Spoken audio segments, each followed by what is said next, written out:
Welcome to day 216 as I knock my camera of our Let's Grow Annual Challenge. Sharon Horne-Ellstrom here, and today we're going to talk about confidence growth. Of course, we're focusing on confidence this entire month of the year. And yesterday we thought about and we came up with our top 3 core beliefs. Now, sometimes I flip these exercises or these days around. Sometimes I do thoughts and beliefs first and then core values because I can pull my core values out of that list. But sometimes I like to mix it up and do it backwards or the other way. It's like going through processes backwards. I learned early on in my career that as a manager, learning about a new company, a new organization, when I'd come into or be hired by a new company, that if I went through their processes and their systems of what it was they made and delivered, I'm talking mostly about manufacturing companies, I would find very quickly and very easily the missing pieces, the places where there are gaps in their process that needed to be filled and repaired so that they wouldn't make mistakes. We wouldn't have problems and challenges that we didn't need to. Does it mean all of our problems and challenges went away? Absolutely not, because the world is changing all the time and we need to be changing and morphing and growing with the way the world is changing in a positive way. I always add in a positive way because we can hop onto the negative bandwagons or we can hop onto the positive bandwagons. So sometimes I like to just flip things around. So today we're thinking about our thoughts and beliefs with respect to confidence and confidence growth. And all right, I'm going to share our exercise right at the beginning. Sometimes I do it at the beginning, sometimes at the end, but I want to start right off with it. What we're going to do today is we are going to write down thoughts and beliefs that pop into our mind that have anything to do with our confidence, our level of confidence and confidence growth. And that's step 1. All we're going to do is document them as they pop up. We're going to write them down. We're not going to judge them. We're not going to analyze them. We're not going to say, oh, that sounds too negative, I'm not going to write that one down. We're just going to, if it pops into our brain and we're aware of it, we are going to write it down today. And then at the end of today, we will go through and we'll say, okay, is this for me or against me? Is this helping me? Is this not helping me? Is this holding me stuck in a pattern? Because a lot of times when I do this type of an exercise, I will find that I have positive beliefs about the thing and I have negative beliefs about the thing. And in any given moment, whichever is stronger and is throwing me more examples from my brain that I've collected over my life will be the thing that wins. That's how we stay stuck. That's how we procrastinate. That's how we make bad decisions for ourselves, is because there's conflicts in our beliefs. And it's just what happens. It's how we humans learn and grow and store information. So today is a deliberate day of just documenting what's in there. We want to know what's in there so we know what we have to take out and replace or what we want to create more of. Sometimes when I'm doing lists like this, or if I want to, and I'm going to recommend you just do this as you go about your day. You don't sit down, but an alternative way of doing this is to sit down, I say, for no more than 5 minutes and brainstorm whatever comes up when you ask yourself some questions about your confidence growth. Are you more confident now than you were in high school? Are you more confident now than when you were a 3-year-old?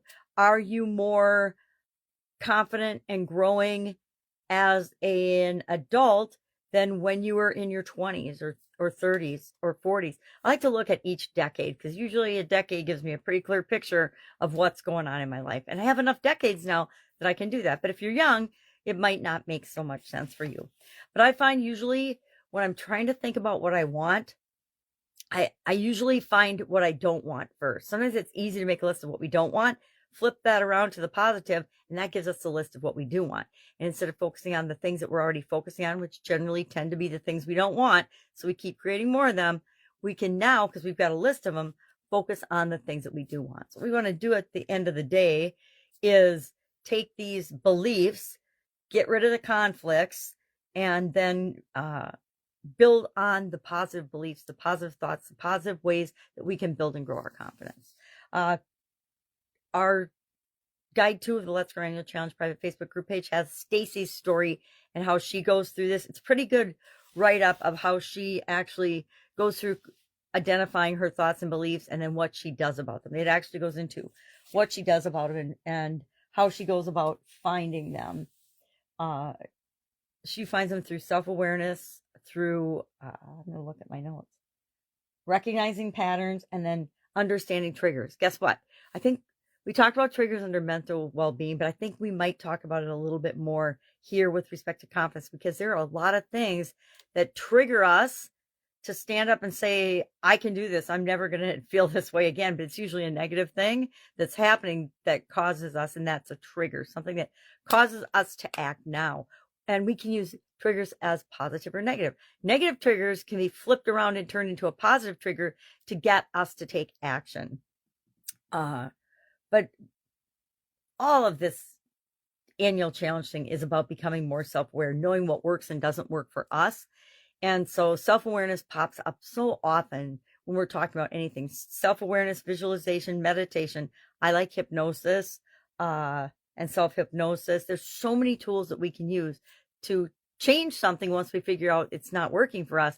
But first we have to know what is going on and how we're operating in order to decide if we need to even change anything or not.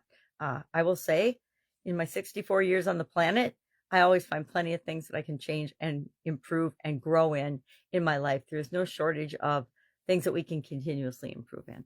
So, any questions? Ask. If you are watching me on Facebook, you can ask a question right here live on the video. Just type in your question. I like it when we ask questions that everybody can get the answer to. If you ask me through a medium, and sometimes even if you don't, if you just Voxer me, I'll answer, but then I'll find a way to post and share about that question. Because if you've got it, I guarantee other people have that question as well. Okay, so what are we doing today? Looking at and paying attention to our confidence growth thoughts and beliefs today. What comes up? If you're brave, you can share that you've done the exercise in the comments below at the end of the day, or you can ask questions. If something comes up and you're like, I don't understand this. How can I have these thoughts and these thoughts all at the same time? I ask myself that a lot. All right. Have an awesome day. And I'll, of course, see you tomorrow.